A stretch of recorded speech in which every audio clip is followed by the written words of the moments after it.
Deep beneath the border of France and Switzerland, inside the largest machine humans have ever built, protons are slamming together at almost the speed of light. And something is crawling out of the wreckage that our finest theory of reality says should be impossible. For 50 years, one rulebook has explained every particle we know. It has passed every test. It has never once been wrong, until now. Hidden inside trillions of collisions, scientists keep catching the same strange fingerprint, a decay named after a penguin, a particle that is two things at once, a ghost that could crack the laws of physics wide open. Today, we hunt it down. If a good mystery pulls you in, hit like and subscribe and follow us all the way to the edge. The trap is set. Let's begin. Picture a rulebook so accurate that in 50 years, no experiment on Earth has ever caught it telling a lie. That rulebook is real. Physicists call it the Standard Model.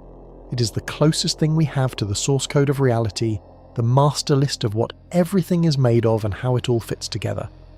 Everything you have ever touched is built from a tiny set of pieces, quarks, which clump together to form the cores of atoms, electrons which swarm around those cores, and a handful of carrier particles that shuttle forces back and forth like messengers running between players on a field.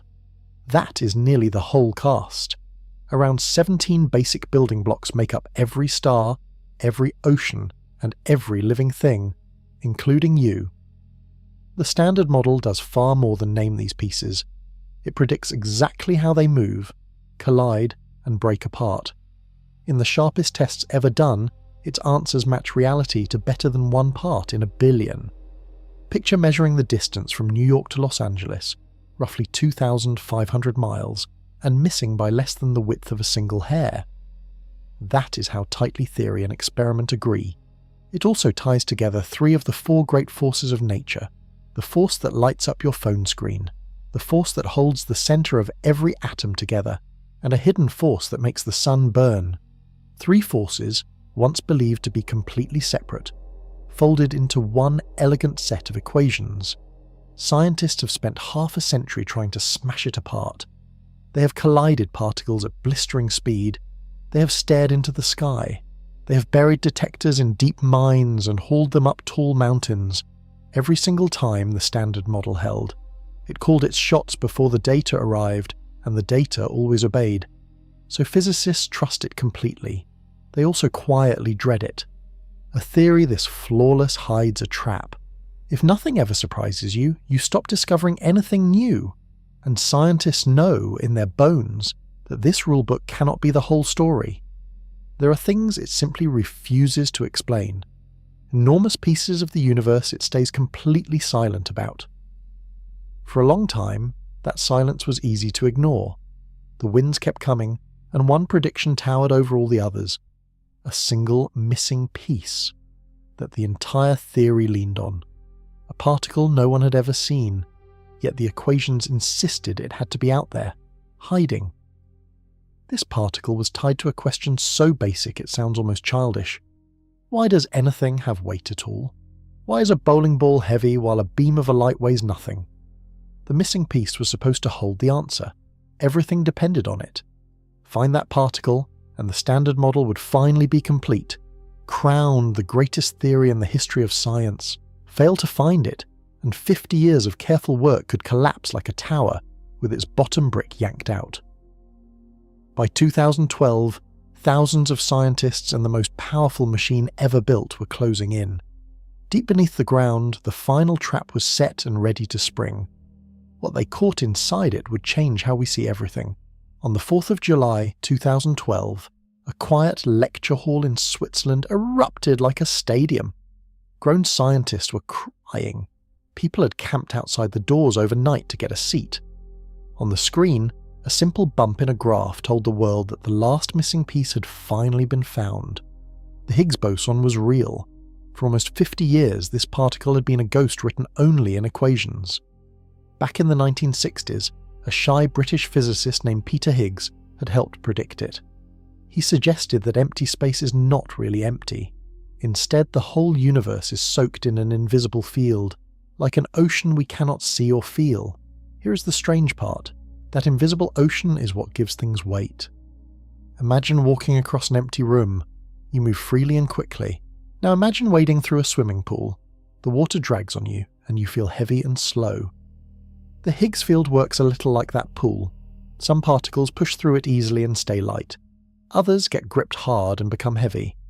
A particle that ignores the field completely, like the tiny piece of light called a photon, has no weight at all and races along at top speed. Without this field, nothing could clump together. Atoms would never form. Stars would never ignite. You would not exist.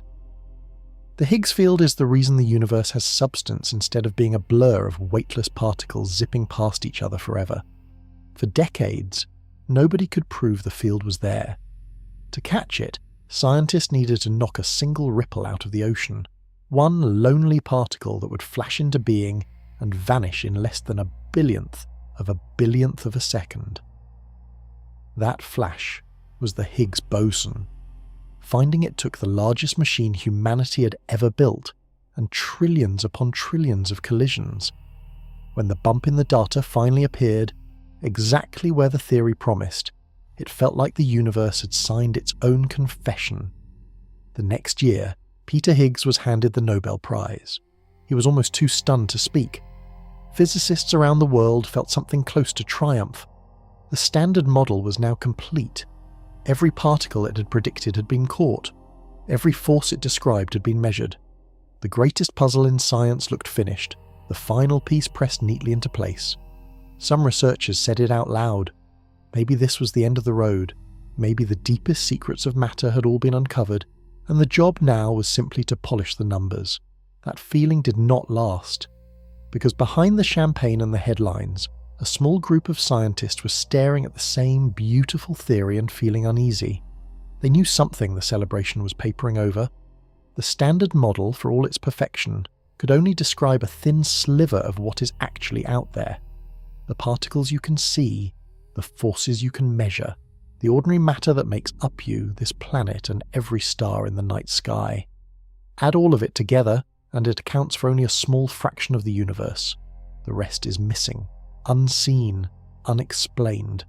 And whatever that missing stuff is, the finished, celebrated, prize-winning Standard Model has almost nothing to say about it. Spin a galaxy on your screen, and you will watch a theory quietly break. Stars near the edge of a spinning galaxy should behave like horses on a merry-go-round. The ones on the outer ring should drift slowly, while the inner ones whip around fast. That is how gravity is supposed to work when the heavy stuff sits in the middle, but galaxies refuse to obey. Their outer stars race around just as fast as the inner ones, moving so quickly they should be flung off into empty space like mud off a spinning tire. Something invisible is holding them in place, something with a powerful pull that we cannot see, cannot touch, and cannot detect with any telescope ever made. Scientists call it dark matter. The name is almost a confession, a polite way of admitting we have no idea what it is. Here is the truly humbling part. There is far more of this invisible stuff than there is of everything you can see. For every pound of normal matter in the universe, the kind that builds planets and people, there are about 5 pounds of dark matter. It forms a giant unseen scaffolding, and ordinary galaxies are simply caught in its web. Now stretch your view wider, to the whole universe, and it gets stranger still.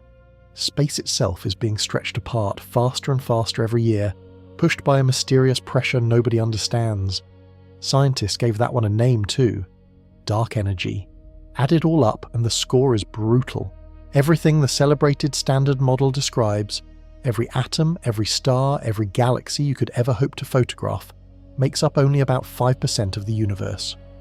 The other 95% is dark matter and dark energy, and the greatest theory in physics is completely blind to both. That alone should keep scientists up at night. It gets worse. Remember those 4 great forces of nature. The Standard Model explains 3 of them beautifully. The 4th is the one you know best of all. Gravity, the force that holds you to the floor and keeps the moon circling overhead. And the Standard Model cannot handle it. The math simply falls apart. Our best theory of the small and our best theory of gravity flatly refuse to agree with each other. Then there is the mystery of why you're even here to listen. When the universe was born, it should have made equal amounts of matter, and its mirror opposite, antimatter. When those two meet, they wipe each other out in a flash of pure energy. By all rights, everything should have cancelled to nothing, leaving an empty cosmos. Yet, here we are. Somehow, matter won. The theory cannot explain why. So the picture is clear, and it is uncomfortable. The standard model is astonishingly accurate about the small slice of reality it covers. About the rest of the universe, it goes silent. That silence is a door. Behind it lies new physics, undiscovered particles, and forces we have never dreamed of. For years, scientists have known the door is there. The problem was finding the handle, and to find it, they would have to do something that sounds almost backwards. They would have to hope with everything they had that their perfect theory was wrong. Most people want to be right. Particle physicists secretly pray to be wrong. It sounds insane. These are the people who built the most successful theory in the history of science. Yet if you sit them down and hand them a coffee, many will admit a strange and lonely wish. They want the standard model to crack. They are desperate for it. The reason is simple. A theory that never fails can never teach you anything new. Every great leap in physics came from a moment when the old rules broke, when a measurement refused to match the prediction, when the universe did something it was not supposed to do. Those failures are the cracks where discovery leaks in. Think of the standard model as a perfect map of a walled city. Every street is drawn correctly. Every building sits exactly where it should. For 50 years, explorers have walked those streets and never once found the map wrong. But they know there is a whole world outside the walls, an entire wilderness of dark matter and missing forces that the map does not show. Somewhere in that perfect city, there has to be a hidden gate. To find it, they need a flaw. One tiny place where the map and the real streets disagree. Follow that flaw, and it might lead straight through the wall and out into everything we have never seen. So the hunt is a strange kind of treasure hunt. The prize is a mistake, and for decades that mistake refused to show itself. The trouble is knowing where to look. New particles can be heavy, far too heavy to ever build directly, even in the strongest machine on the planet. You could search for 1,000 years and never catch one in the open. So scientists needed a cleverer trap. They found one in the oddest places, not by hunting the giant hidden particles head-on, but by watching ordinary matter behave in ways so precise that even an invisible visitor would leave footprints. If some monstrous, unknown particle exists, it should reach out and nudge the things we can already measure, ever so slightly. Change a number here. Tilt an angle there. Tiny cracks, but real ones. The plan was to measure the universe so carefully that it could no longer hide its secrets. Take the cleanest, simplest, most predictable events in nature, the ones the standard model claims to know down to the last decimal, and check them with brutal precision. If the answer came back even a hair off, that hair could be the thread that unravels everything. But precision like that does not come cheap. To catch a footprint smaller than an atom, you need to watch trillions of collisions. You need a machine so powerful it can recreate conditions from a fraction of a second after the universe began. You need magnets colder than deep space and detectors the size of buildings. So they built one, the most complex machine ever made by human hands, buried in a giant ring beneath 2 countries designed for a single purpose: to force nature into revealing whether its perfect rulebook was hiding a lie. They switched it on and started smashing the universe together, millions of times every second, waiting for one flicker of something impossible. It would take years. But deep in that data, a strange shape was already beginning to form. 300 feet below the fields of the French countryside runs a tunnel so large it crosses an international border twice. It is a perfect circle, 17 miles around.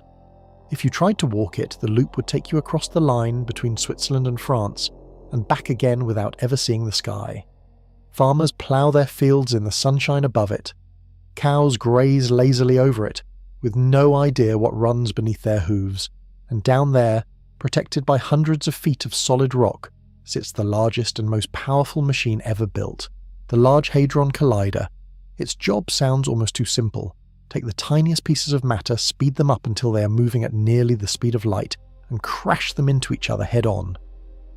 The scale of it is hard to hold in your mind. Inside that ring, streams of protons pulled from ordinary hydrogen gas are whipped around the loop by thousands of powerful magnets. These protons move so fast that in a single second, they circle the entire 17-mile ring more than 11,000 times. In the time it takes you to blink, one proton has travelled a distance greater than a trip around the world. To bend something moving that fast, you need magnets of monstrous strength. And to make those magnets work, engineers had to solve a brutal problem. They cooled them down to nearly 270 degrees below zero. That is colder than the empty space between the stars. In a very real sense, the inside of this machine is the coldest large region in the entire known universe, and it sits under a quiet European meadow. Then comes the collision. Two beams of protons, racing in opposite directions, are steered into each other at 4 points around the ring. When they slam together, they release a burst of energy so concentrated that, for the tiniest instant, that spot becomes hotter than the centre of the sun. Hotter, in fact, than anything that has existed naturally since the universe was newborn. Out of that fireball, new particles spray in every direction. Some are familiar, some are heavy, exotic, and gone almost before they exist, decaying into other things in a fraction of a second. This is the whole trick. By colliding ordinary matter hard enough, scientists briefly recreate the conditions from the first moments after everything began. They turn energy back into the rarest particles in nature, then watch how those particles fall apart. And that machine does not do this once or twice. It smashes protons together up to 1 billion times every second. 1 billion collisions a second, year after year. It is a fire hose of raw data, a flood so vast that most of it is thrown away in an instant, because there is simply too much to keep. Somewhere in that endless storm of collisions, if new physics is real, the footprints have to be hiding. A tiny repeating pattern that appears just often enough to be caught. But raw power alone is useless. 1 billion explosions a second mean nothing if you cannot see clearly inside them. Smashing the atoms is the easy part. The hard part is building an eye sharp enough and patient enough to spot the one strange thing worth finding. Most of the giant detectors at the collider are built to catch fireworks. One was built to catch a whisper. At the 4 points where the proton beams collide, scientists placed enormous machines to watch the wreckage. 2 of them are the size of cathedrals, designed to capture the biggest, most violent bursts of energy. They were the ones that bagged the famous Higgs boson. When people picture the collider, they usually picture those giants. But tucked at one of the collision points sits a different kind of hunter. It is called the beauty experiment, and it plays by its own rules. The other detectors wrap all the way around the collision point like a giant ball, trying to catch particles flying off in every direction. The beauty experiment does something stranger. It only looks forward, in one direction, like a camera aimed down a hallway. It watches the narrow cone of debris that shoots straight ahead after the crash. There is a good reason for that odd design. The beauty experiment is not trying to catch everything. It is built to catch one specific kind of particle, a particle so useful for finding new physics that an entire machine was shaped around it. The particle carries something scientists poetically named beauty. When protons smash together, they occasionally create tiny, short-lived particles that hold a special ingredient, a heavy building block called the beauty quark. These beauty particles tend to fly forward, straight down the hallway, which is exactly why the detector stares in that direction. It is a trap laid precisely where the prey runs. Catching them is a feat of almost unbelievable timing. These beauty particles are born in the collision, streak forward for a distance smaller than an inch, and then fall apart. Their entire life plays out in about 1.5 trillionths of a second. To notice a particle that vanishes that fast, the detector has to track exactly where it was born and exactly where it died, then measure the tiny gap between the 2 points. Inside the machine, layer upon layer of sensors do this work. Some pinpoint the birthplace of the particle with breathtaking accuracy. Others measure the speed and identity of whatever it turns into. Together they reconstruct a crime scene that lasted less time than you could ever imagine, piecing together what happened from the scattered evidence left behind. Why go to all this trouble for one type of particle? Because the beauty quark is a gift. It is heavy and unstable, which means it has many different ways to fall apart. and a few of those ways are so rare and so sensitive that they are among the best places in all of physics to catch a hidden particle in the act. If some unknown, monstrous particle is lurking out there, too heavy to ever create directly, its influence should still leak into the way these beauty particles die. A slight change in the odds, a subtle shift in the pattern, the kind of whisper that a cathedral-sized detector chasing fireworks might miss entirely, but that a machine built for delicacy could catch. So the beauty experiment settled in and started watching these particles perish, billions upon billions of times, recording every detail of every death. To understand what it saw, we first have to understand the strange little object at the centre of the mystery, the particle that carries beauty, the one scientists have nicknamed simply the bee. Deep inside every proton is a secret that took physicists decades to uncover.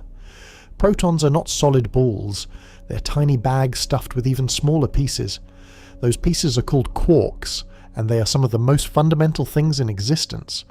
As far as anyone can tell, they cannot be split into anything smaller. They are bedrock, the true bottom floor of matter. Quarks come in 6 types, and physicists gave them playful names. Up and down are the light, common ones that build the protons and neutrons inside you right now. The others are heavier and rarer, and they only appear briefly in violent collisions before falling apart.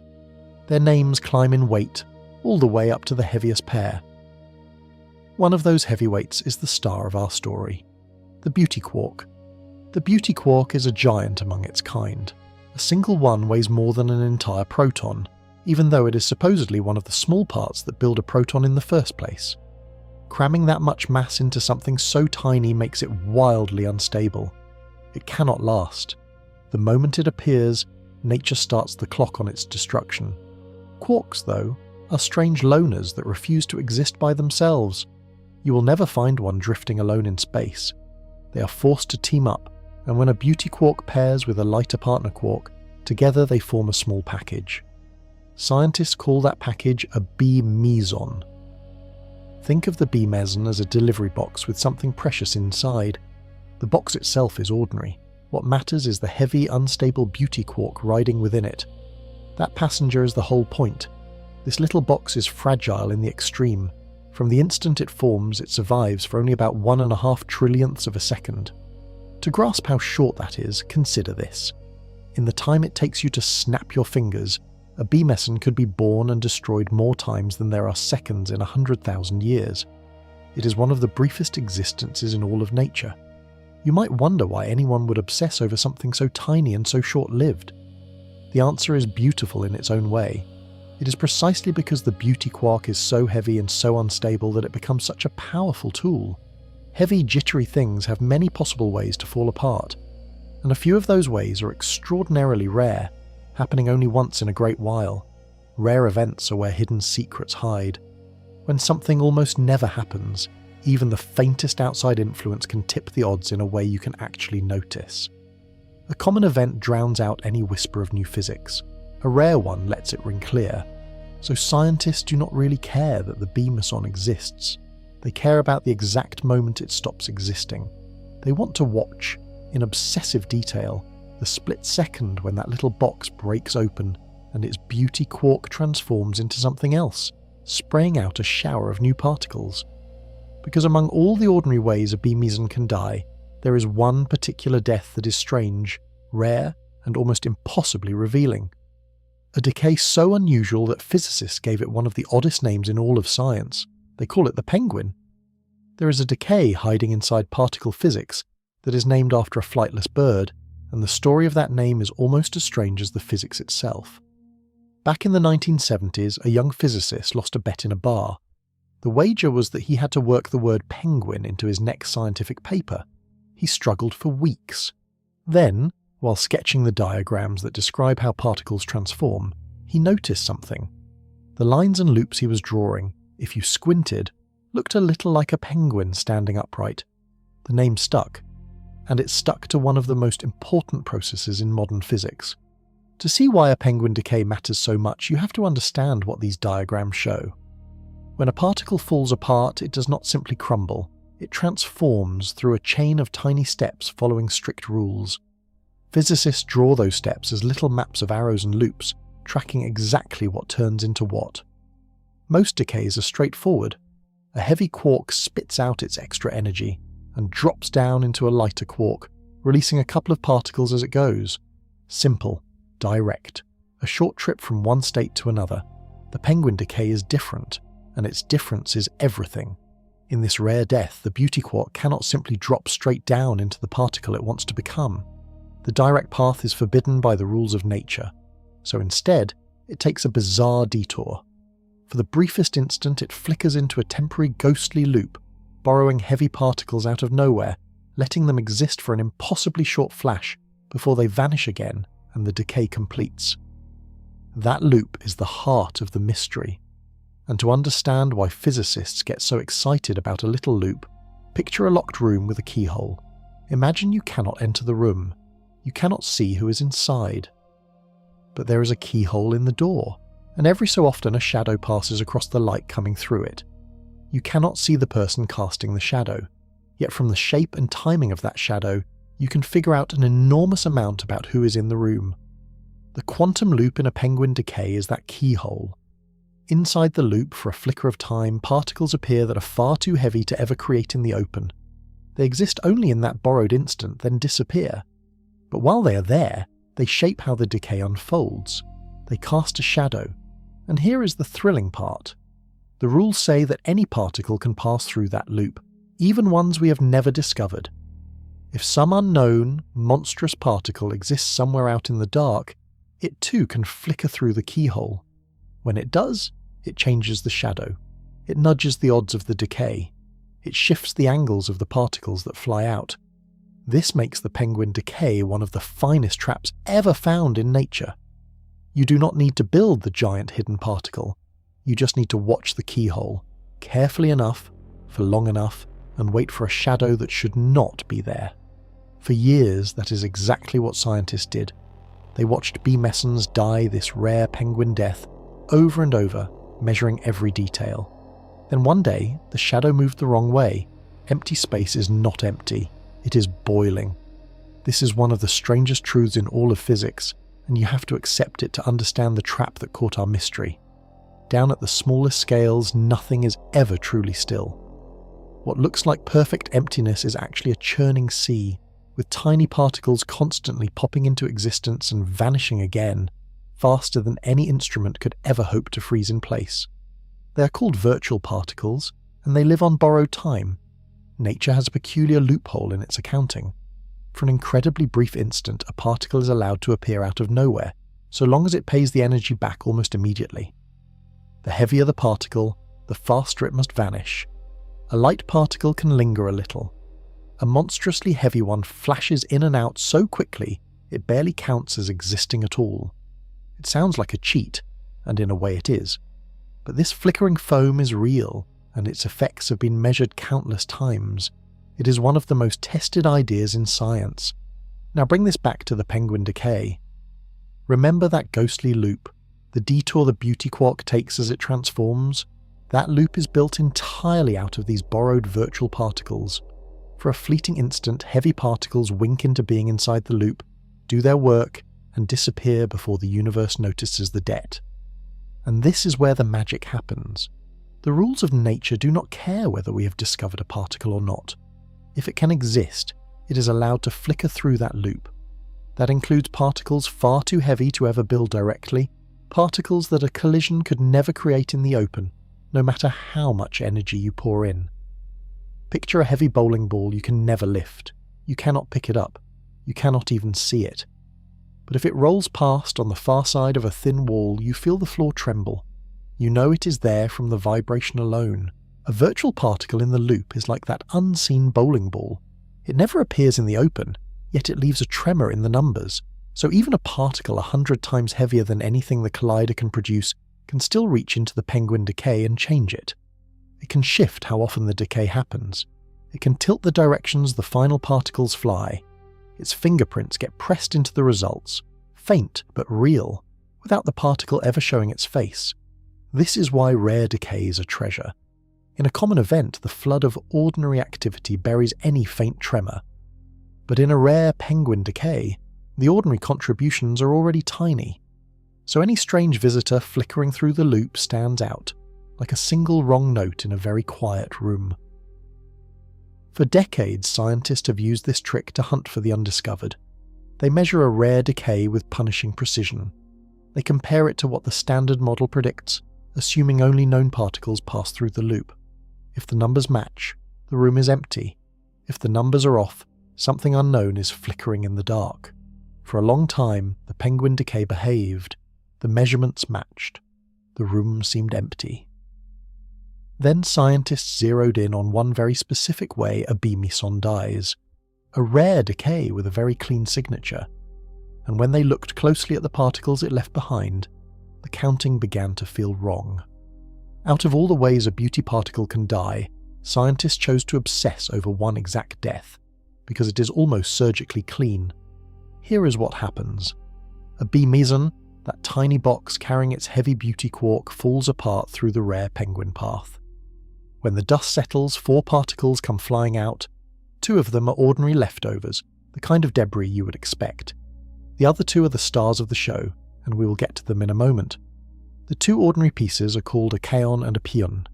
You can think of them as smaller, lighter boxes, the natural fragments left over when the beauty quark transforms into something lighter. They fly off from the collision point, get caught by the detector, and help scientists confirm that yes, this was the exact kind of decay they were hunting for. They are the fingerprints that identify the crime, but the real prize is the other 2 particles. They are a matched pair, twins born together in the same instant, and they are a heavier cousin of the electron. Scientists call each one a muon. The B meson dies and coughs out a kaon, a pion, and 2 of these muons, all at once. That precise combination is the golden signature, and the reason scientists love it so much comes down to a single word: clean. Most decays are messy. When a particle falls apart, the pieces often interact with each other on the way out, tugging and scrambling in ways that are fiendishly hard to calculate. It is like trying to predict the splash pattern when you drop a handful of marbles into mud. Too many variables, too much noise, any hidden signal gets lost in the chaos.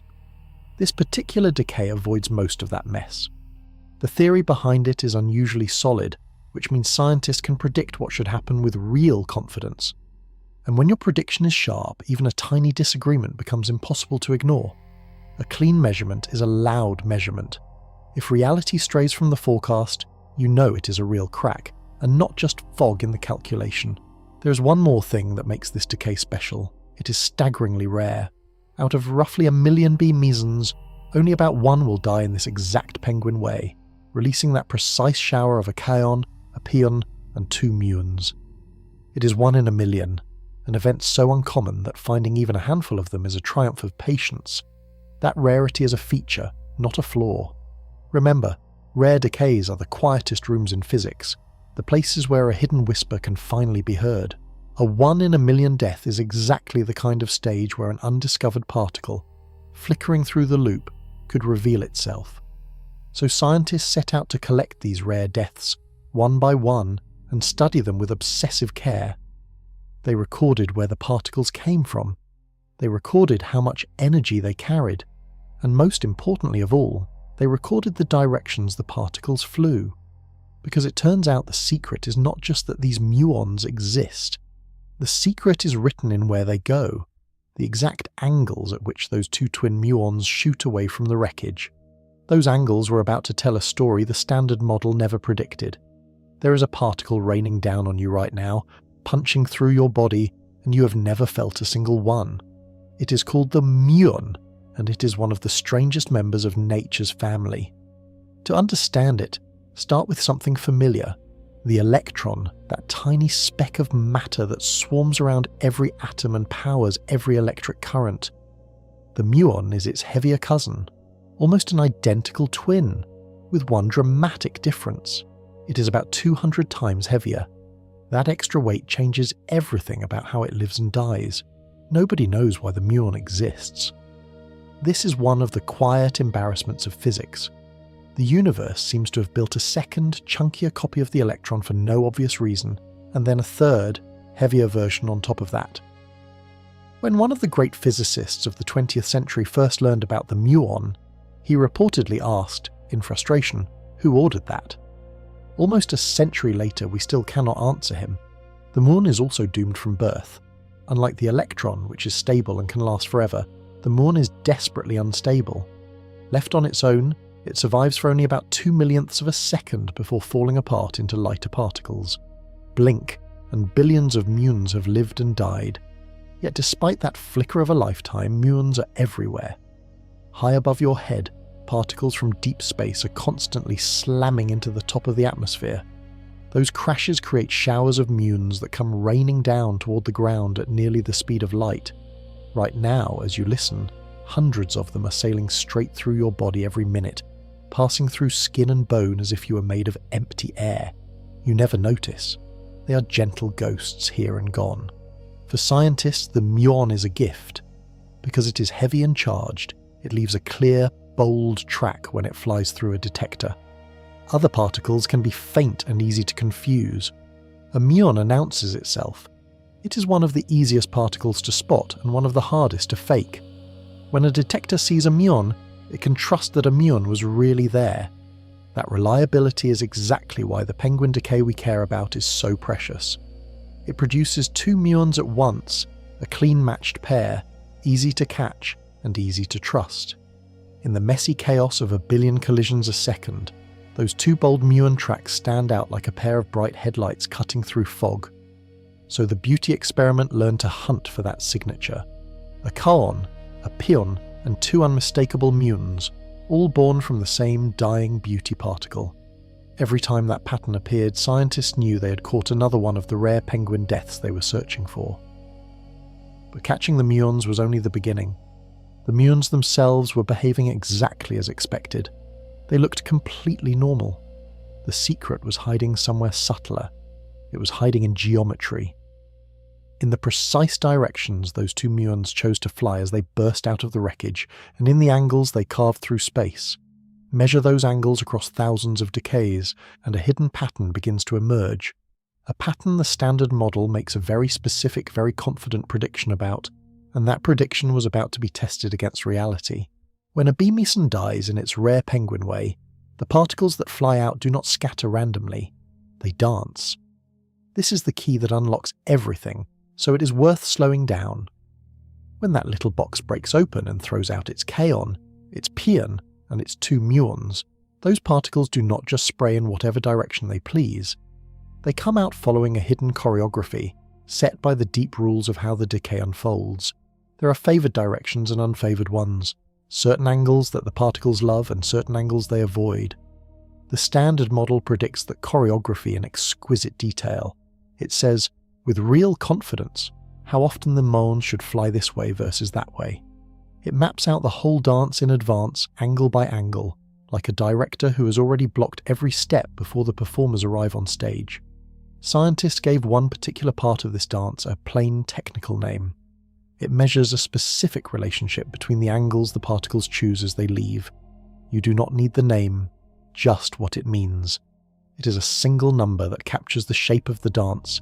Get that number, and you can compare the real measured choreography against the one the theory promised. Here is why this angle business is so powerful. Simply counting how often a decay happens can be muddied by all sorts of hard-to-calculate effects. But the angles, the geometry of the dance, are cleaner. Many of the messy uncertainties cancel out, so this measurement gives scientists an unusually sharp knife, one that can slice cleanly between what the theory says and what nature actually does. And remember the keyhole. If some unknown particle is flickering through the quantum loop inside the decay, it will not just change how often the penguin death happens, it will change the dance, it will tilt the angles, it will push the muons to favour directions the standard model never expected. The choreography itself becomes a message, written in geometry, telling us whether something hidden is meddling in the shadows. So scientists measured the dance. They gathered their rare penguin decays, thousands of them, and for each one they carefully reconstructed the angles. Where did the muons go? At what tilt did they leave the scene? They fed all of it together, building up a precise picture of the real choreography, averaged across every decay they could find. Then they laid that picture next to the standard model's prediction. The two did not match. In one specific slice of the dance, one particular measurement of the angles, reality drifted away from the forecast. The muons were favouring directions that the theory said they should not favour, not by that much. The gap was small, but it was there, sitting stubbornly in the data, refusing to go away. A single, mismatched number. In a field built on precision, that is how revolutions begin. Not with an explosion, but with one measurement that lands in the wrong place and will not budge. Of course, one odd result could be a fluke, a trick of chance, a few decays happening to fall the wrong way by pure luck, the way you might flip a coin and get heads 5 times in a row without anything strange going on. To know if this was real, scientists needed more than a handful of decays. They needed a mountain of them, and gathering that mountain would mean sifting through a number of collisions so vast it barely fits in the human mind. To catch 12,000 of the rarest deaths in physics, scientists had to sort through 650 billion. That is the true scale of this hunt, and it is worth letting the numbers sink into something you can picture. Over several years, the beauty experiment recorded roughly 650 billion beauty particles being born and destroyed inside the collider. If you tried to count them 1 per second, without ever sleeping or stopping, you would still be counting more than 20,000 years from now. Out of that staggering ocean of 650 billion, only about 12,000 died in the exact clean penguin way scientists cared about. 12,000 golden events, each one a rare B meson coughing out its kaon, its pion, and its 2 muons. The rest were noise, ordinary deaths, uninteresting fireworks to be filtered away. Think about that ratio for a moment. It is like searching an entire ocean for a specific handful of grains of sand, each grain painted a particular colour, and somehow finding everyone. The needle in a haystack does not come close. This was a needle in a mountain range of haystacks, and they pulled out 12,000 of them. Getting there took years of patience and a machine running almost around the clock. The data came from collisions gathered over roughly 7 years, from the collider's early runs. Every promising event was captured, reconstructed, and checked. Where was the beauty particle born? Where did it die? What flew out, and in which direction?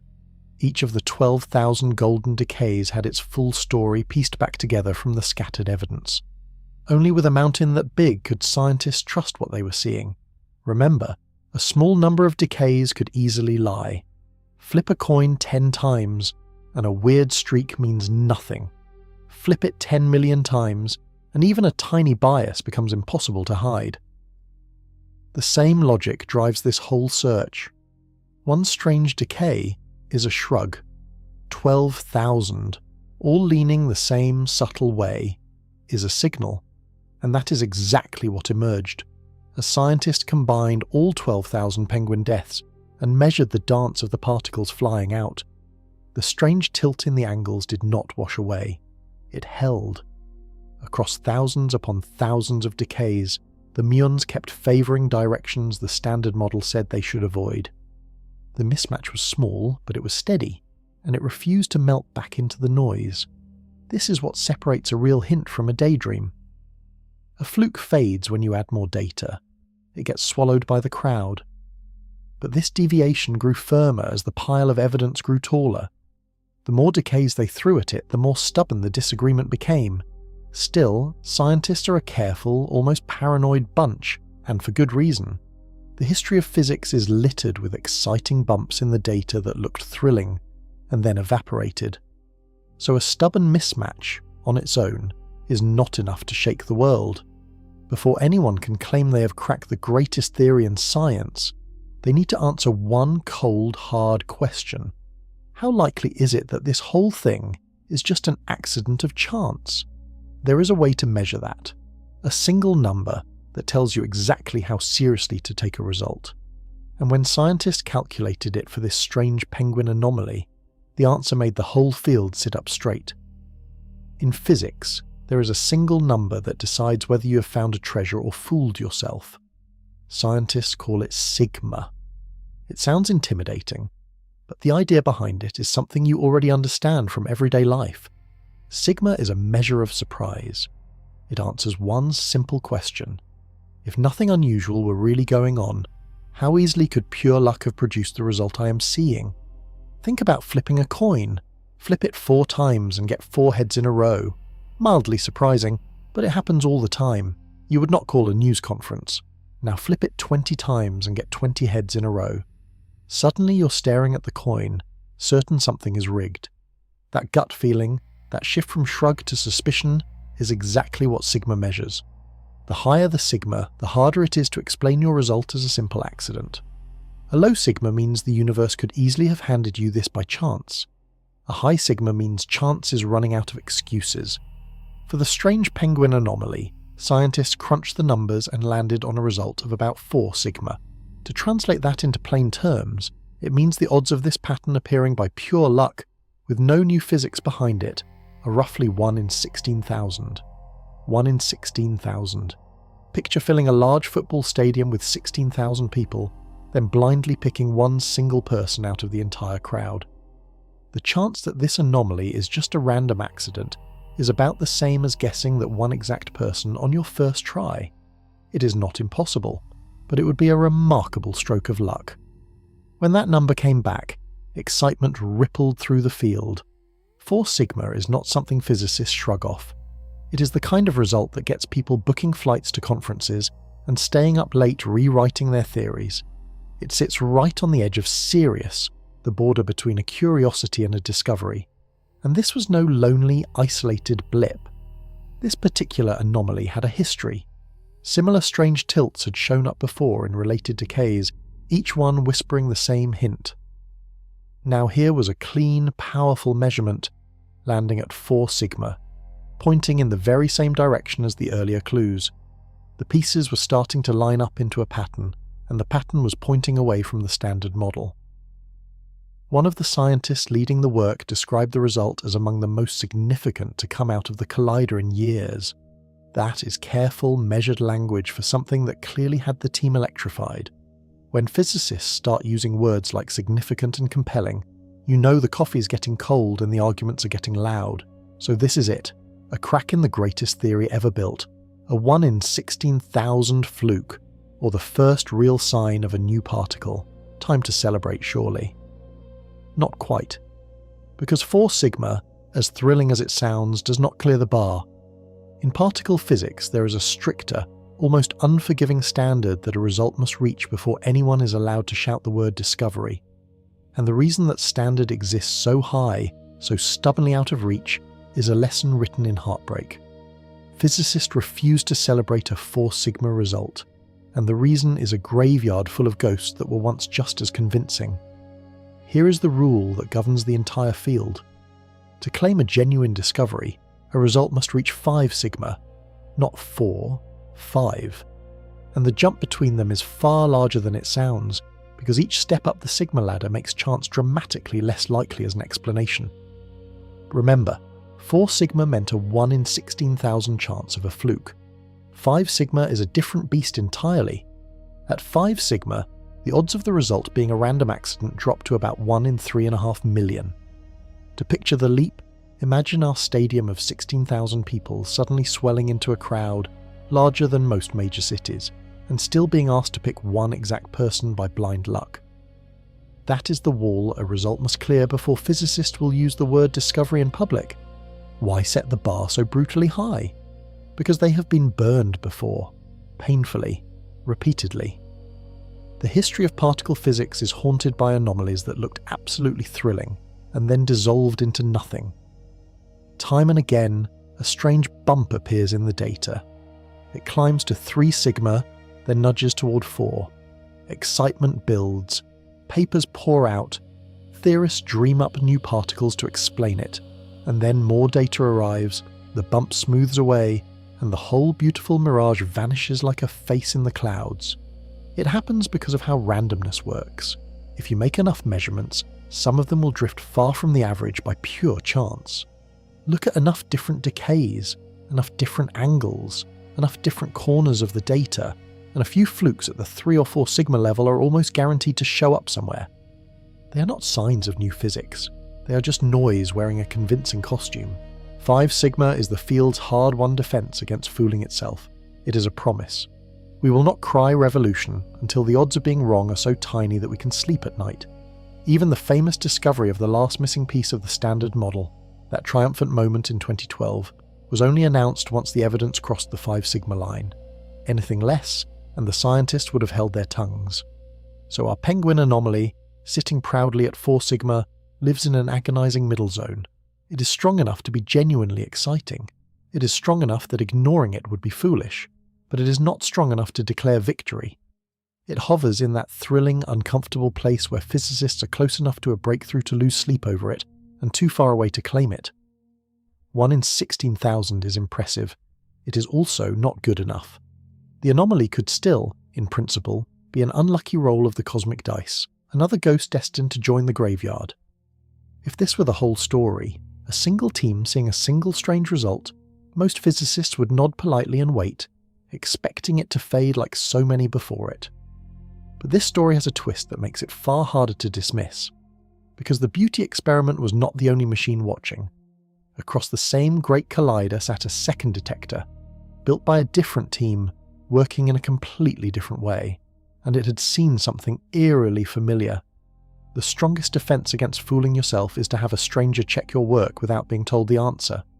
That is exactly what happened here, and it is why this anomaly is so hard to wave away. The beauty experiment, for all its precision, is still a single machine run by a single team. Any one detector can have quirks, a subtle flaw in the equipment, a mistake buried in the software, a hidden bias that tilts the results in a way nobody notices. When one instrument sees something strange, a careful scientist always asks the same nagging question. Is this real, or is it a problem with my machine? There is one powerful way to answer that question. You find a completely separate detector, built by different people, using different technology, and you ask whether it sees the same thing. If 2 independent machines with different strengths and different flaws both stumble onto the same anomaly, then the odds that it is a mere equipment glitch plummet. A flaw in one detector should not magically appear in another. At the Great Collider, such a second witness exists. It is one of those cathedral-sized giants, a massive detector called the Compact Mun Solenoid. It was one of the 2 machines that helped capture the famous missing piece of the Standard Model years earlier. It is enormous, powerful, and crucially, built on completely different principles than the delicate, forward-looking beauty experiment. This second detector went looking at the same kind of penguin decays.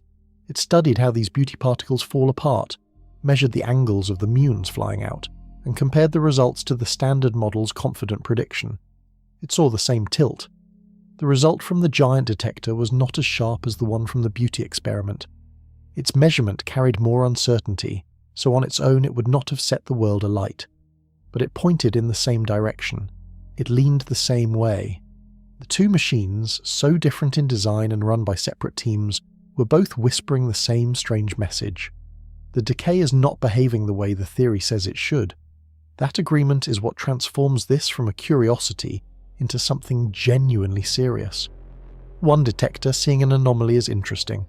2 independent detectors seeing the same anomaly, in the same decays, tilting the same direction, is a great deal harder to blame on a broken instrument. The most convenient escape route, the one that says it is just a glitch in the machine, starts to close. The scientists themselves were careful to say what this does and does not mean. 2 detectors agreeing does not prove a new particle exists. It does not push the result to that sacred 5 sigma line. What it does is strengthen the case that the effect is real, that the strange behavior in the data reflects something happening in nature rather than something wrong with the hardware. It is a second signature on the same suspicious document. So the picture grows more compelling. A clean, rare decay, a stubborn mismatch in the angles, a 4 sigma result, and now a second, independent machine nodding along in agreement. Yet even all of this, remarkable as it is, might still be dismissed as a recent coincidence, a lucky season of data. Except this anomaly is not new. When scientists pulled back and looked at the full history, they found the strange tilt had been haunting their measurements for more than a decade. Some ghosts appear once and vanish. This one has been rattling the same chains for over 10 years. That is what makes the penguin anomaly so unusual and so unsettling for the people studying it. The recent 4 Sigma result did not fall out of a clear sky. It was the latest chapter in a story that had been quietly building since the early 2010s, growing more stubborn with each passing year. Rewind more than a decade. Scientists, using earlier and smaller batches of data, took one of their first careful looks at the dance of particles in these rare penguin decays. Even then, with far less information to work with, something looked slightly off. The angles were tilted the wrong way. The muons favoured directions the standard model did not quite predict. It was a faint signal, easy to dismiss, sitting at a level of significance that could still be shrugged away as noise. And plenty of people did shrug it away. That is the responsible thing to do with a weak early hint. Most such hints, after all, are destined to fade. The smart bet, historically, is that a small anomaly will melt away once more data arrives, but this one did not melt. As the years rolled on and the collider poured out more collisions, scientists returned to the same measurement again and again, each time with a bigger pile of data. And each time, the strange tilt was still there. It did not grow weaker, it did not wander off. If anything, it grew firmer, sharper, more insistent, climbing slowly up the ladder of significance from a faint whisper, toward that attention-grabbing 4 Sigma. Then came another twist. The anomaly was not confined to a single type of decay. Scientists began noticing similar tilts, similar disagreements with the theory, across a whole family of related penguin deaths. Different decays, involving different combinations of particles, kept telling variations of the same story. Each one alone was modest, but together, pointing the same way, they formed a chorus rather than a single lonely voice. One of the researchers put it plainly. What made the new result so compelling, he said, was that it confirmed a consistent set of tensions between experiment and theory that had been building for about 10 years, across multiple decays and across more than one machine. This was not a one-time surprise. It was a pattern with a history, a decade-long trail of clues all leaning in the same suspicious direction. That persistence is the heart of why physicists are paying attention now. A single strange result is cheap. The universe hands those out by accident all the time, but an anomaly that survives 10 years of scrutiny, that grows stronger as data piles up, that appears in different decays and gets echoed by a second detector, is a different creature entirely. It has earned the right to be taken seriously.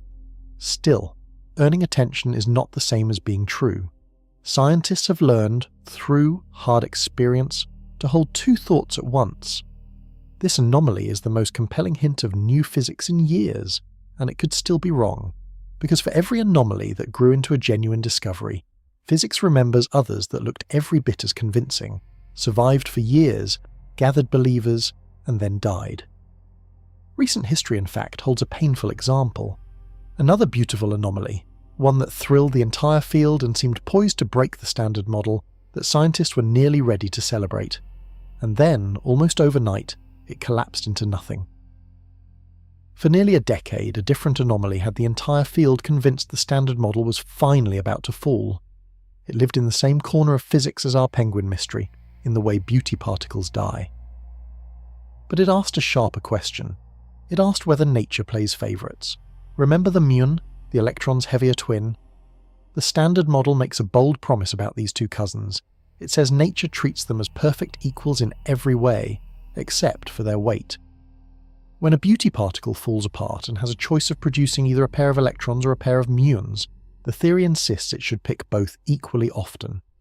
No favouritism. This rule is so central that physicists gave it a grand name and treated it as close to sacred. So scientists measured it. They counted how often these decays made muon pairs versus electron pairs, and they built a simple ratio between the 2. The ratio came back wrong. There seemed to be too few muons. Nature, it appeared, was quietly favouring one cousin over the other, breaking a rule the standard model swore could never bend.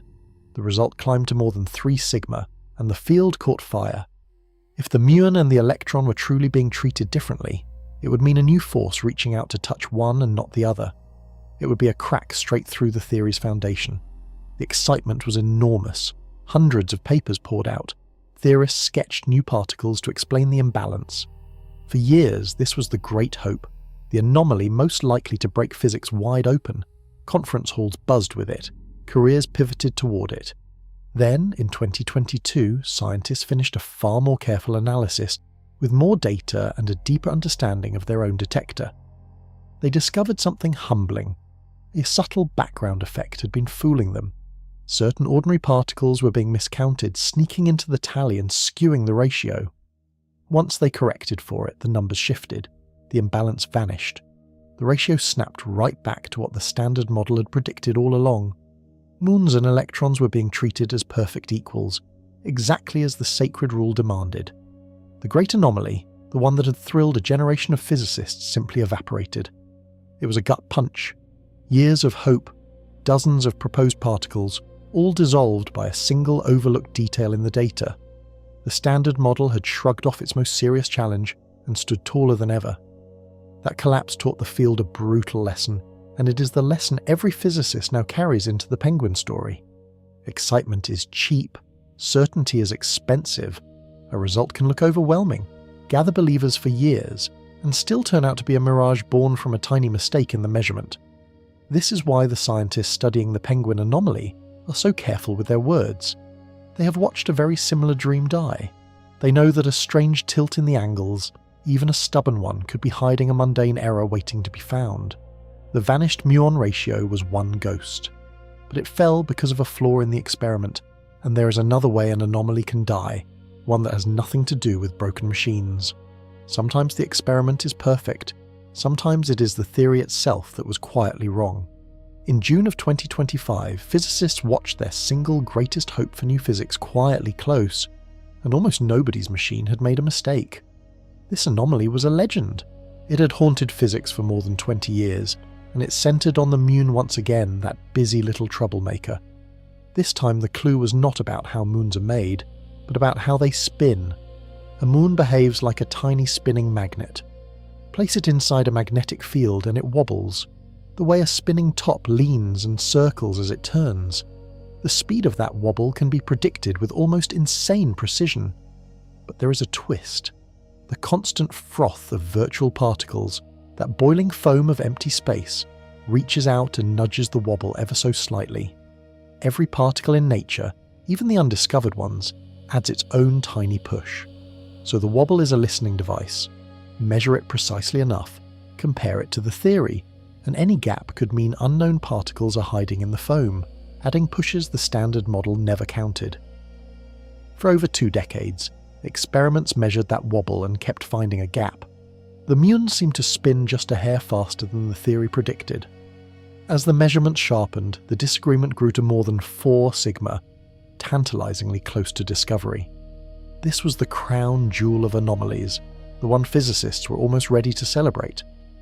It hinted at a whole hidden world of particles crowding the quantum foam. Then 2 things happened at once. A final, spectacularly precise measurement pinned down the wobble to better than 1 part in a billion. And on the theory side, an army of scientists used enormous supercomputers to recalculate the hardest part of the prediction, the messy contribution of the strong force, from the ground up. The new calculation shifted the theory's answer.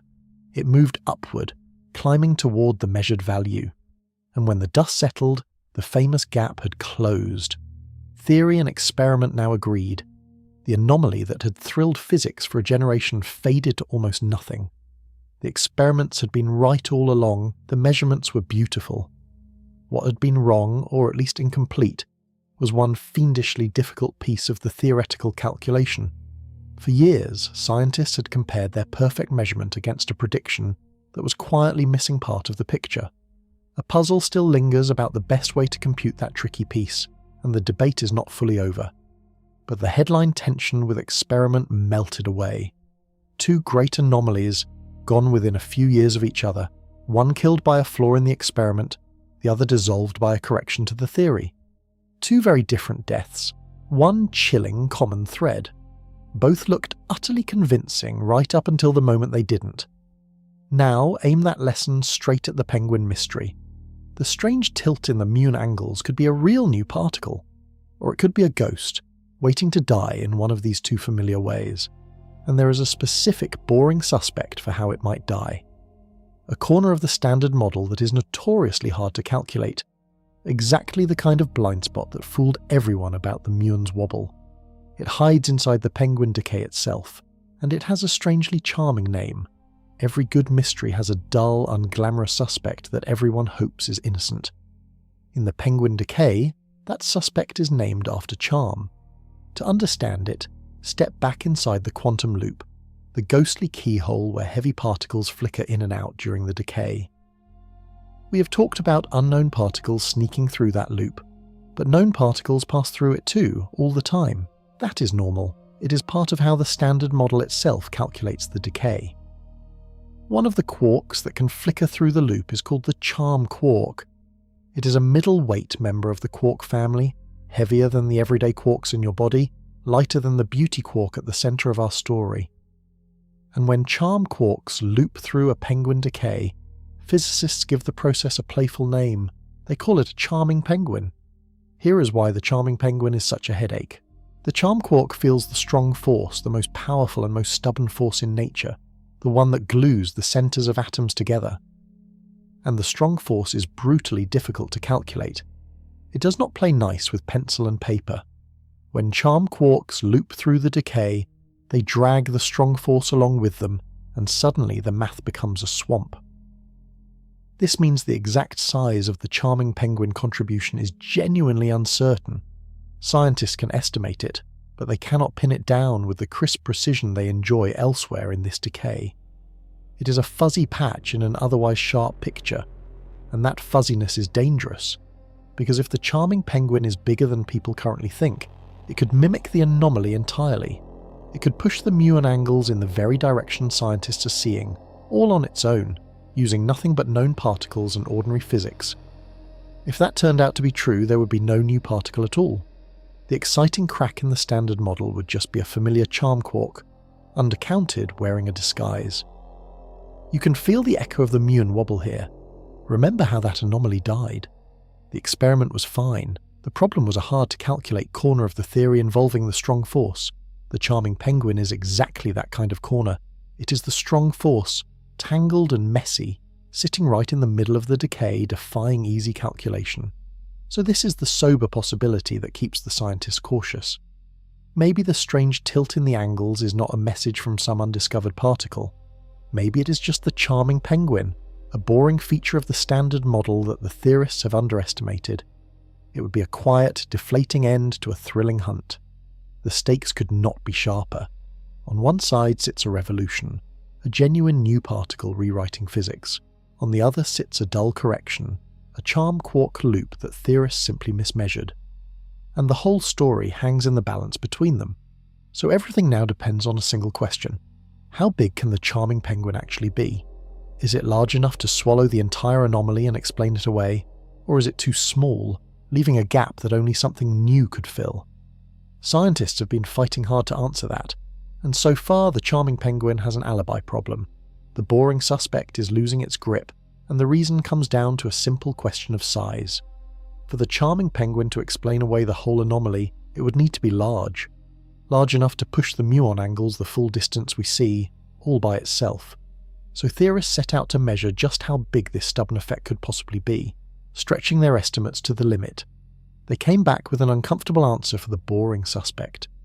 As best anyone can calculate, the charming penguin appears to be too small. It can nudge the numbers a little, yes, but it does not seem able to account for the entire gap between the measurement and the prediction. There is deviation left over, a stubborn remainder that the charm quark loop cannot cover. There is more working against the dull explanation. The anomaly does not show up in just one lonely measurement. It appears as a consistent pattern across a whole family of related penguin decays, all tilting the same way. A random underestimate of one fuzzy effect might explain a single odd result. It struggles to explain a coordinated pattern stretching across many different decays, all leaning in the same direction, all telling the same story. And there is the shape of the effect. When theorists combine their best models with the actual data, the charming penguin's fingerprints do not quite match the fingerprints in the measurement. The way the deviation behaves, how it changes across different conditions, looks difficult to reproduce with charm quark loops alone. The disguise, in other words, does not fit the suspect very well. Put those pieces together and the picture tilts. The charming penguin can bend the numbers, but probably not far enough. It can hide in the fuzziness, but the fuzziness does not seem deep enough to swallow the whole anomaly. Now, scientists are careful people, and they are honest about the limits of what they know. They do not claim the charming penguin is completely ruled out. The strong force is treacherous, and future calculations could shift the picture. There is still a chance, however slim, that the boring suspect is guilty after all, and the anomaly quietly dies like the Mune wobble before it. That door is not fully shut, but it is closing. The weight of evidence is drifting away from the dull explanation and towards something far more exciting. If the charming penguin truly cannot cover the gap, then some of that strange tilt in the angles must be coming from elsewhere, from a source outside the entire standard model, from a particle that flickers through the keyhole and casts a shadow that no known particle can cast. This is the moment the story turns. For 17 chapters we have circled the mystery, weighed the mundane explanations, and watched other anomalies die. Now, with the boring suspect fading, we finally ask the thrilling question head-on. If something new is hiding in that loop, what could it be? Physicists do not have to guess blindly. The exact way the anomaly behaves, the specific tilt in the specific angles, acts like a fingerprint, and that fingerprint points toward a short list of suspects, particles predicted long ago that would fit the crime almost perfectly. At the top of that list sits a heavyweight, a massive hidden cousin of a force we already know. The first suspect is a giant secret sibling of a particle that helps run the universe right now. To meet it, you have to remember how forces actually work at the smallest scale. Forces are not invisible fields of magic. They are carried by particles, tiny messengers that fly between bits of matter and pass the force along.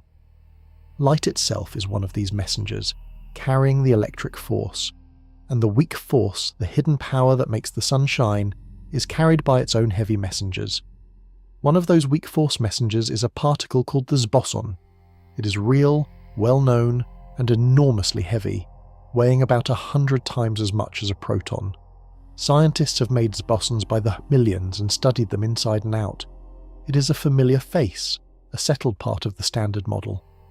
Now, imagine that the Z boson has a bigger, heavier sibling that nobody has ever met. A particle that works in a similar way, passing along a force between particles, but far more massive and completely undiscovered. Physicists call this hypothetical heavyweight the Z prime. The name simply means a new, heavier version of the Z. If the Z prime is real, it would be spectacular. It would mean there is a brand new force in nature, one carried by this hidden messenger, reaching out to touch particles in ways we have never mapped. And here is the crucial part for our mystery. This new force does not have to treat all particles the same. It could reach out and grip muons more strongly than other particles, tugging on them in a special way. That is exactly the kind of behavior the penguin anomaly hints at. Picture the Z prime flickering through the quantum loop during the decay. As it passes through the keyhole, it adds its own push, its own tug on the muons flying out. That push would tilt their angles, bending them away from the standard model's prediction. It would leave precisely the shadow scientists have been seeing in the data. When theorists take the measured anomaly and ask what kind of particle could produce it, the Z prime fits beautifully. Its fingerprint matches the crime. A heavy new messenger coupling to muons and to beauty quarks could bend the decay just the way the data demands. Even better, the Z prime might not stay hidden forever. If it is heavy but not impossibly so, the upgraded collider could one day make one directly, conjuring it out of a collision and catching it in the open. That would turn a shadow in the data into a real particle you could point to. The ghost would finally have a face. For now, the Z prime remains a suspect, a strong one, but unproven. No one has seen it directly.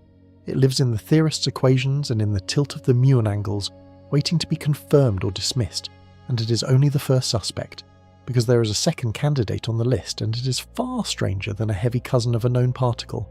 This one would break a wall that physicists have treated as unbreakable for 50 years, a wall between two great families of matter, a particle that by the deepest rules of the standard model should not be able to exist at all. The second suspect is a particle that violates one of the oldest, most trusted rules in all of physics. To feel why it is so shocking, you need to know how matter is divided. Every particle of matter in existence belongs to one of two great families, and those families have always been kept strictly apart. The first family is the quarks. These are the heavy, sociable particles that clump together to build the centers of atoms, the protons and neutrons inside everything solid. Quarks feel the powerful, strong force, and they can never be found alone. The second family is the leptons. These are the loners, the particles that drift freely without being trapped inside atomic cores. The electron is a lepton, so is the muon. They ignore the strong force entirely and go their own way. For 50 years, the Standard Model has enforced an ironclad rule between these two families. A quark can never turn into a lepton. A lepton can never turn into a quark. The wall between them is absolute. Protons stay protons, electrons stay electrons. The two families live side by side but never cross over. This separation is woven so deeply into the theory that most physicists treat it as simply how the universe is built. The second suspect tears that wall down. It is called a leptoquark, and the name says everything. It is a single particle that is part lepton and part quark at the same time, a bridge between the two families that were never supposed to touch. A leptoquark can absorb a quark and spit out a lepton. It can take a beauty quark and turn it into a muon. It does the one thing the Standard Model swears is forbidden. This is the particle that, by every rule we have trusted, should not exist. And yet, if it does, it could explain the anomaly perfectly. Picture a leptoquark flickering through the penguin loop. As the beauty quark transforms, the leptoquark offers a brand new secret pathway for the decay, a shortcut that crosses the forbidden wall between the families. That extra pathway would change the odds. It would tilt the muon angles. It would carve exactly the shadow scientists keep finding in their data. When theorists test this idea, the leptoquark fits the crime just as well as the Z prime, sometimes better. Its fingerprint matches the strange tilt. A particle bridging quarks and leptons could bend the decay in precisely the way the measurement demands, and there is something almost poetic about it. For years, other anomalies hinted that muons and quarks were behaving in strange connected ways. A leptoquark ties those hints together in one bold stroke by suggesting the two families were secretly linked all along. So now there are two suspects standing in the lineup, a heavy hidden messenger, the Z prime, and a wall-breaking bridge, the leptoquark. Both fit the evidence. Both would shatter the Standard Model. Both are unproven ghosts, known only by the shadow they cast. But the leptoquark whispers something deeper, something that reaches far beyond this single decay. If quarks and leptons can turn into one another, then perhaps they were never truly separate. Perhaps the two great families of matter are at the deepest level one and the same. For 50 years, physics has drawn a hard line down the middle of all matter. The leptoquark suggests that line was an illusion. Look closely at the two families, the quarks and the leptons, and you notice something that has quietly bothered physicists for decades. They are suspiciously similar, almost like reflections of each other. The quarks come in 3 generations, 3 sets of increasingly heavy pairs. The leptons also come in 3 generations, 3 sets that climb in weight in the very same pattern. The electron and its heavier cousins line up neatly beside the quarks, generation for generation, like 2 columns in a table that mysteriously match. It looks less like coincidence and more like a clue. Physicists have long suspected that this matching pattern is trying to tell us something. Why would nature build 2 completely separate families that happen to mirror each other so precisely? A tidy universe would not repeat itself for no reason. The symmetry hints that quarks and leptons might be 2 faces of a single, deeper kind of matter, split apart somewhere in the distant past. The leptoquark would be the smoking gun for that idea. If a particle exists that can turn a quark into a lepton, then the wall between them is not fundamental after all. It is more like a fence between 2 yards that were once a single field. The families would be revealed as relatives, branches of one original family tree rather than strangers who happen to look alike. Think about what that means for you personally. The protons sitting in the core of every atom in your body are built from quarks. The electrons swarming around those cores are leptons. Right now, those 2 things seem utterly different, playing completely different roles. But if the leptoquark is real, then the quarks in your bones and the electrons in your nerves are cousins, descended from the same deeper stuff, only wearing different masks. That is a staggering shift in how we see matter itself. It would mean the sharp division we teach in every classroom, quarks over here, leptons over there, is only the surface. Underneath, there would be a hidden unity, a single origin for all the pieces that build reality. And this idea does not come out of nowhere. It has a long and serious history in physics. For decades, a bold group of theories has predicted exactly this, that quarks and leptons are united at a deeper level, and that particles like leptoquarks should exist to bridge them. These theories were dreamed up long before this anomaly appeared.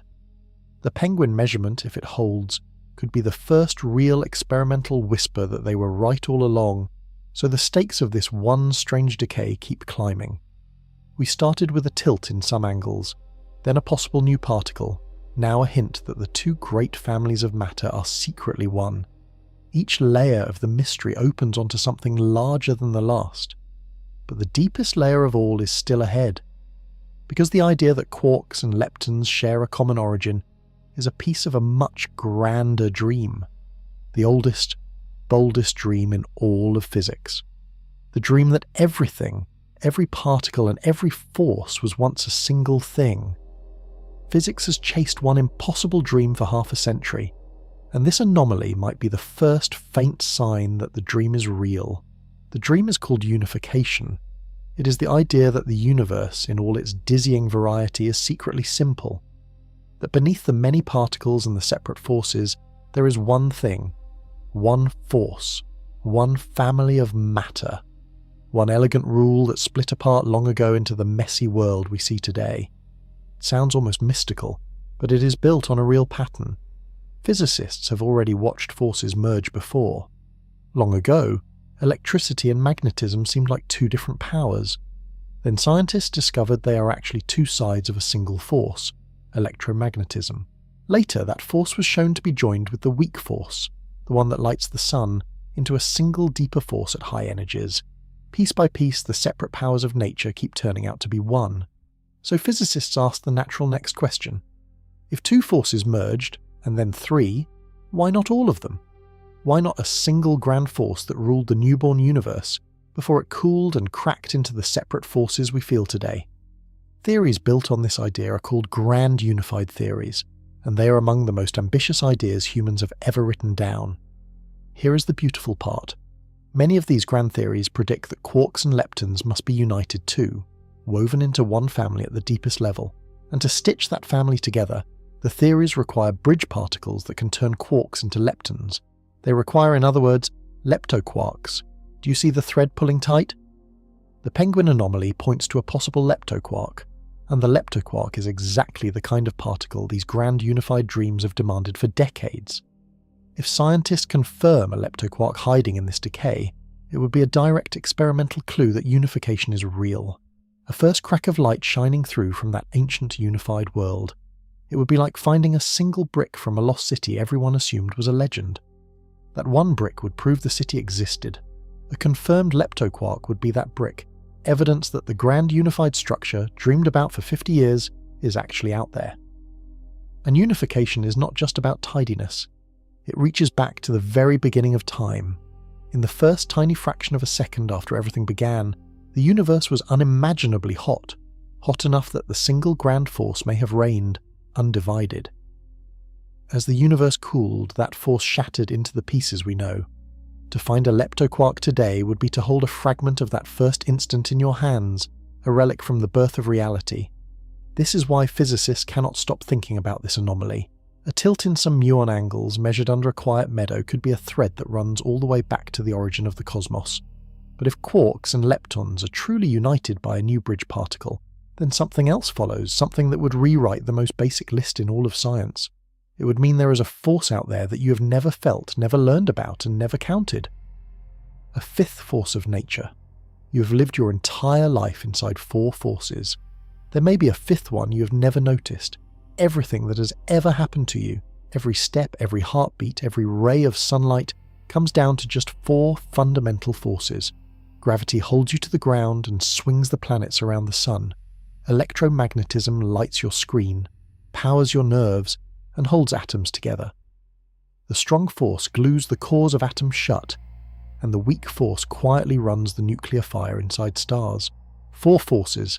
That is the entire list, and it has stood unchanged for generations. Now the penguin anomaly dares to add a line to that list. Remember the first suspect, the Z prime, that heavy hidden messenger. A messenger particle is what carries a force. Light carries electromagnetism. If the Z prime is real, then it carries something too, a brand new force. A 5th fundamental power woven through the universe, one that has stayed hidden from us until now. Why would a whole force stay hidden? Because it could be shy in 2 ways. It might be extraordinarily weak, so feeble that its effects are almost impossible to notice in everyday life. Or it might be picky, reaching out to touch only certain particles while ignoring the rest. If this 5th force mostly grips muons and beauty quarks, and barely touches the ordinary matter you're made of, it could hide in plain sight for centuries. We would never feel it directly. We would only catch it by watching those special particles behave in ways they should not. That is exactly what the anomaly might be. The muons in the penguin decay leaning the wrong way could be the first fingerprints of this 5th force, tugging on them where nothing in the standard model should. Stop and let the size of that idea land. Adding a 5th force to nature would be one of the most profound discoveries in the entire history of science. It has happened only a handful of times that humans expanded this list, and each time it reshaped our understanding of everything. A 5th force would mean the universe runs on rules we have barely begun to map, with a whole new kind of influence flowing between particles, and a new force rarely arrives alone. It usually comes with new particles, new phenomena, and new doors. Discovering one could crack open an entire hidden layer of physics, a secret wing of the universe we never knew was attached to the house we live in. Scientists are careful to say this is still a possibility, not a proven fact. No 5th force has been confirmed, the Z prime remains a suspect, and the anomaly could still fade. But the mere chance that a new force is showing itself, in the tilt of a few muons, is enough to keep researchers awake at night. And here is where the story reaches outward, past the collider, past the equations, into the darkness that fills the cosmos. Because a new force or a new particle might do far more than add a line to a textbook. It might finally explain the greatest missing piece of all. The invisible stuff that outweighs everything we can see, that holds galaxies together, and that has haunted astronomers for nearly a century. The same hidden particle that tilts a few muons might also solve the biggest mystery in the universe. Cast your mind back to the invisible scaffolding holding the galaxies together. Dark matter. The unseen stuff that outweighs all the ordinary matter in the cosmos by about 5 to 1, yet has never been directly detected. For nearly 100 years, it has been the greatest open question in astronomy, an entire majority of the universe hiding just out of reach. Whatever dark matter is, it is almost certainly made of some particle the standard model does not contain. That is a stunning thought on its own. Most of the matter in existence is built from something not on our official list. There is a whole dark world out there, and we have never touched it. Now bring the penguin anomaly into that picture. If this decay is revealing new particles like a Z prime or a leptoquark and possibly a new force, then those discoveries might not be isolated. They could be our first contact with that dark world. Here is the thread. The dark matter that fills the universe stays hidden, because it barely interacts with ordinary matter. It slips through you, through the Earth, through entire stars without leaving a mark. For that to be true, dark matter must communicate with our visible world only through some faint, rarely used channel. Many scientists suspect there is a hidden bridge, a new force or a new messenger particle that quietly connects our matter to the dark kind. A new force carrier like the Z prime could be exactly that bridge. It might be the doorway between our world and the dark sector, the messenger that occasionally lets the two speak. Such a channel would be whisper faint, used so rarely that it could stay invisible through an entire century of searching. If so, then studying this anomaly would be more than breaking the standard model. It would be reaching a hand into the darkness and feeling something reach back. Imagine the chain of consequences. A strange tilt in a rare decay leads to a new particle. The new particle implies a new force, and that new force turns out to be the long-sought link to dark matter, the very stuff that shapes every galaxy in the sky. One measurement, taken deep beneath a European field, connected all the way up to the invisible skeleton of the entire universe. Scientists are honest that this is speculation stacked on speculation. no one has proven the anomaly is real, let alone that it touches dark matter. This is a hope, a tantalizing maybe, a thread that might lead somewhere extraordinary or might lead nowhere at all. But the fact that the thread even exists, that a tiny particle measurement could reach the largest mystery in the cosmos, is what makes this hunt feel so enormous. The penguin decay keeps doing this. Every time you think you have found the edge of its importance, it opens onto something vaster. New particles, a new force, a bridge to the dark universe, and there is still one more cosmic riddle these same particles might touch. A riddle even more fundamental than dark matter. It is the question of why there is anything here at all. Why the universe did not simply erase itself in the very first instant. The machine hunting this anomaly was originally built to answer a question older and deeper than any particle. Why does anything exist? It sounds like philosophy, but it is hard physics, and it comes from a genuine crisis in our understanding of the beginning. When the universe was born in a blaze of pure energy, that energy should have turned into matter, and its mirror twin, antimatter, in perfectly equal amounts. For every particle of matter, one particle of antimatter. Antimatter is real, not science fiction. Scientists make it every day. It is the exact opposite of ordinary matter, and it has a violent property. When a particle of matter meets its antimatter twin, the two annihilate each other completely, vanishing in a flash of pure energy. Nothing solid is left behind. Even a tiny speck of antimatter meeting ordinary matter would erupt with more energy than a massive explosion, all of it released in a single heartbeat of light. Now follow the logic to its terrifying conclusion. If the early universe made matter and antimatter in equal amounts, then every particle should have met its twin and been destroyed. Everything should have cancelled out. The cosmos should be an empty, dark void of leftover energy, with no stars, no planets, and no you. By the strict rules, we should not be here. Yet here we are. Somehow, matter won. A tiny imbalance tipped the scales. For roughly every billion pairs of matter and antimatter that annihilated, one extra particle of matter survived. That thin sliver of leftover matter is everything. Every galaxy, every star, every atom in your body is built from those rare survivors. We are the dust that was left over after almost everything erased itself. The question is why? What tilted the balance? What made nature favour matter over antimatter, even by that razor-thin margin? This is one of the deepest unsolved problems in all of science, and it is precisely why the beauty experiment was built in the first place. Beauty particles turn out to be perfect witnesses to this ancient crime. A beauty particle and its antimatter twin should behave like perfect mirror images of each other as they decay. But scientists have found that they do not, quite. There are tiny differences in how the matter version and the antimatter version fall apart.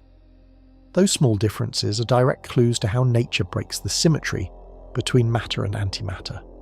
Studying them is one of the main reasons the detector exists, and here is where our anomaly folds back in.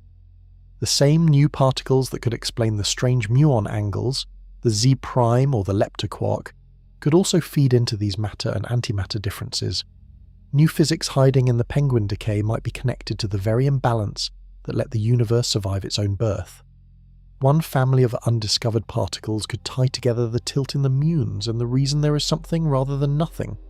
That is the breathtaking scope of this hunt. A single strange decay reaches from the smallest scales of matter all the way up to the existence of the cosmos itself.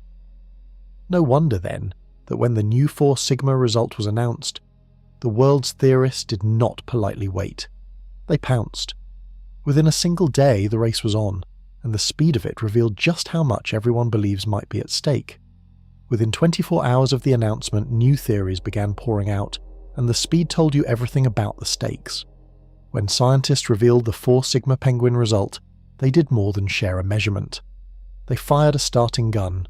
All over the world, theoretical physicists dropped what they were doing and raced to explain it. Each one wanted to be the person who correctly guessed the shape of the new physics hiding in that tilt. The rush was astonishing.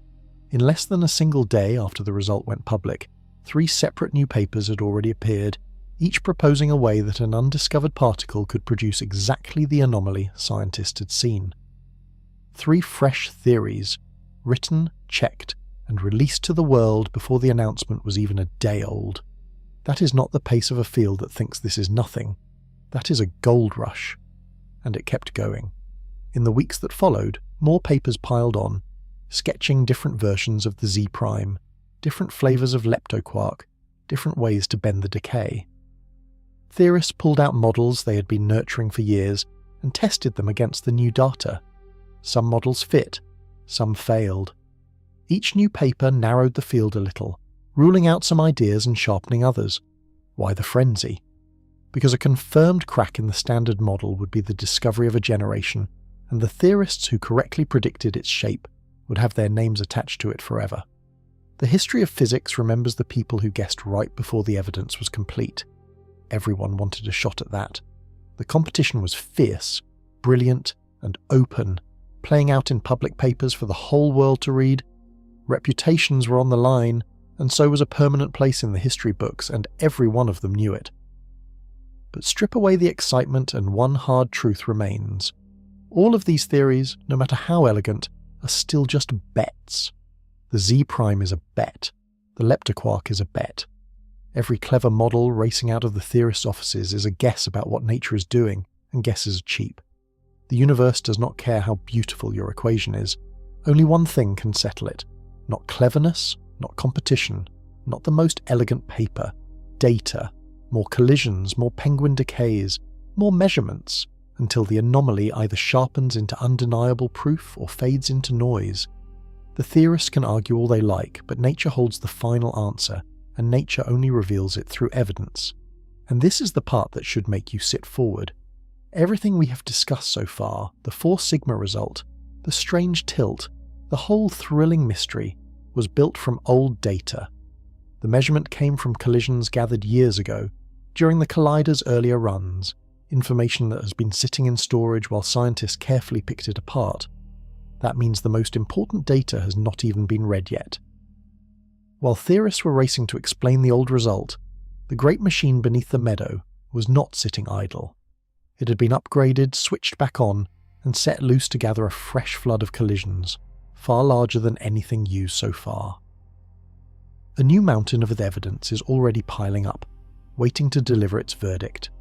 The result that shook physics came from old collisions. A far bigger flood of new data is already on its way. This is the part of the story that makes scientists lean forward with barely contained hope. Everything we have described, the strange tilt, the 4 sigma anomaly, the entire mystery, was pieced together from collisions gathered years ago, during the collider's first 2 great runs. That data has been studied to exhaustion, but it was only the beginning. Since then, the machine has been transformed. Engineers rebuilt and upgraded the Great Collider, and they especially upgraded the beauty experiment itself, giving it sharper eyes and faster reflexes so it could catch even more of these rare penguin deaths. Then they switched it all back on and began a brand new run of collisions. The scale of this new campaign is staggering. This single fresh run is expected to deliver roughly 5 times as much data as the 2 earlier runs combined. 5 times the collisions, 5 times the beauty particles, 5 times the rare penguin decays for scientists to measure. In one stroke, the mountain of evidence is set to grow far taller than everything that came before it. Think about what that means for the anomaly. So far, scientists have been reading a strange sentence written in a small amount of data, squinting to decide whether the tilt is real. Soon they will be reading a whole book. With 5 times the decays, the measurement will grow dramatically sharper, and the truth will have far fewer places to hide. This is the moment the anomaly faces its trial. Remember the 2 ways an anomaly can die, and the 1 way it can live. If the strange tilt is just a statistical fluke, an unlucky roll of the dice, then piling on more data should smooth it away. It will shrink, blur, and vanish, joining the graveyard of ghosts like the muon ratio before it. Flukes cannot survive an ocean of new evidence, but if the tilt is real, if there truly is a new particle flickering through the loop, then something very different will happen. As the data grows, the anomaly will not fade, it will sharpen, it will climb, step by step, up the ladder of significance, pushing past 4 sigma and driving toward that sacred 5 sigma line where discovery is declared. More data would turn a tantalizing hint into an undeniable fact, so the coming years hold a verdict. Scientists have already begun pouring this new flood of collisions onto the anomaly, measuring the Fuyon angles again with a far larger pile of penguin decays. Within a couple of years, the picture should be much clearer. The tilt will either be growing stronger or slipping away. The scientists themselves have said as much. This new data, and the mountains of it still to come, will let them confirm the situation in the years ahead. The anomaly is walking toward a moment of truth, and the machine is feeding it the evidence that will decide its fate. And even this enormous new run is only the next step, because looming beyond it is a far more powerful machine, already being built right now, designed for one purpose above all others: to settle this mystery once and for all. Right now, deep under the border of 2 countries, crews are building the machine that will end this mystery for good. The current collider, powerful as it is, has a successor in the works, and it is a monster. In the coming years, engineers will finish transforming the Great Ring into something far more intense, an upgrade so significant it earns its own name. They call it the High Luminosity Collider, and the word luminosity is just a fancy way of saying how many collisions the machine can pack into each moment. The goal is brutal simplicity: cram far more protons into the beams, squeeze them tighter, and slam them together far more often. When the upgrade is complete, the machine will produce roughly 10 times as many collisions as it does today. 10 times the chances for a rare penguin decay to occur. 10 times the fuel for the hunt. It is like swapping a garden hose for a fire hose, then aiming the whole blast straight at the mystery. Over the years that follow, the beauty experiment will drink in this flood, and its collection of penguin decays will swell to something astonishing. In time, scientists expect to gather a data set around 15 times larger than the one that produced the current anomaly. 15 times the evidence. It is difficult to overstate what that kind of number does to a measurement. It takes a blurry hint and turns it into a crisp, sharp, unmistakable picture. With that much data, there is almost nowhere left for the truth to hide. If the anomaly is a fluke, this ocean of collisions will drown it completely, and the standard model will stand vindicated once more. If the anomaly is real, the same ocean will lift it far beyond 5 sigma into the territory of certain discovery, settling the question beyond any reasonable doubt. And the high luminosity machine offers something even more thrilling than confirmation. It might let scientists catch the ghost in the open. Until now, the hidden particle, whether a Z prime or a leptoquark, has only ever revealed itself as a shadow, a faint tug flickering through the quantum loop. But with enough energy and enough collisions, and if the particle is not impossibly heavy, the upgraded machine could conjure one directly. It could make the hidden particle appear in a collision, real and detectable, a thing you could point to rather than merely infer.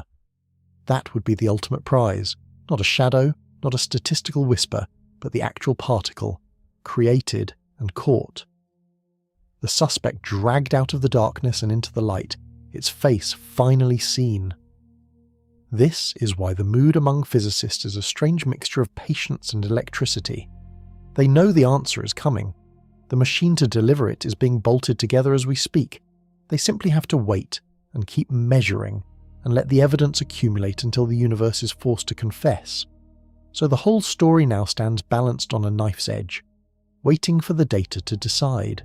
And ahead of us lie 2 very different futures, each one profound in its own way. In one future, the anomaly holds, it grows, it crosses the line, and physics changes forever. Let us imagine for a moment what that day would actually feel like. Picture the morning the announcement comes. The measurement has crossed 5 sigma. The anomaly is real. In that moment, 50 years of unbroken triumph for the standard model would come to an end. For half a century, that theory has passed every test, deflected every challenge, and buried every anomaly thrown at it. Then, at last, a crack. A genuine, undeniable place where the greatest theory in science does not match reality. The first true crack in 50 years. It would mean that a new particle exists. Not a shadow, not a hint, but a real addition to the fundamental cast of the universe. A Z prime, or a leptoquark, or something stranger still that the theorists have not yet dreamed up.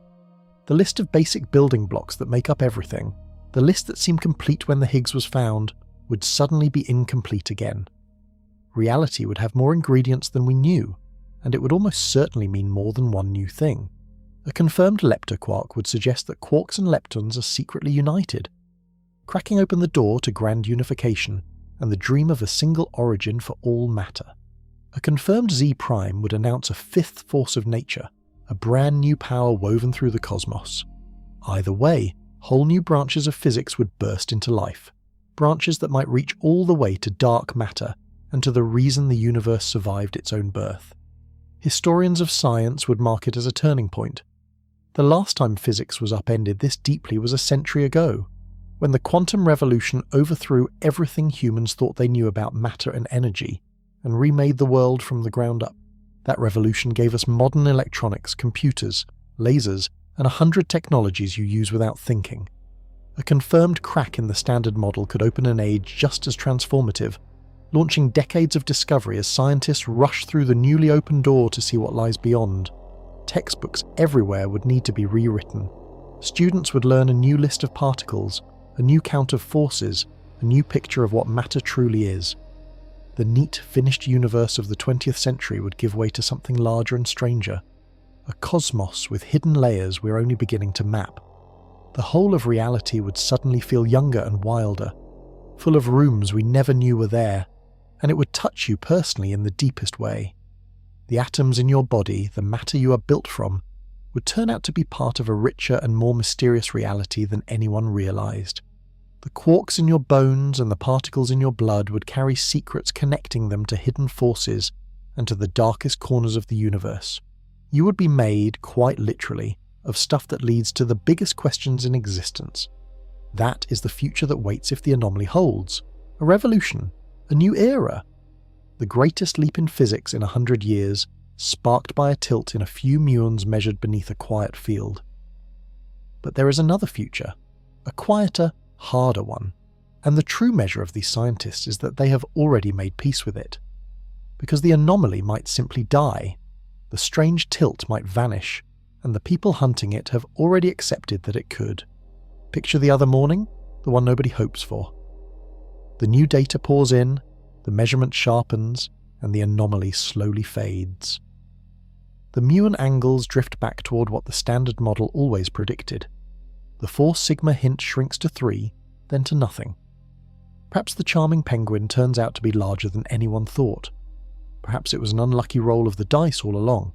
Either way, the ghost joins the graveyard, resting beside the muon ratio and the muon wobble, and all the other beautiful anomalies that thrilled the world and then died. It would be a genuine disappointment. Years of hope, dozens of clever theories, all dissolved. The standard model would stand once more unbroken, maddening in its perfection. And yet a dead anomaly is never truly wasted. Every ghost that fades still teaches us something priceless. It tells scientists where the new physics is not hiding. It closes off a wrong path, sharpens the tools, and points the search somewhere new. The muon anomalies that collapsed were not failures. They forced physicists to build better experiments and better calculations, and that hard-won skill now drives every hunt that follows. Even in dying, an anomaly clears the way for the next one. This is the quiet courage at the heart of science. These researchers pour years of their lives into a hunt that might end in nothing. They chase a crack that might seal itself shut.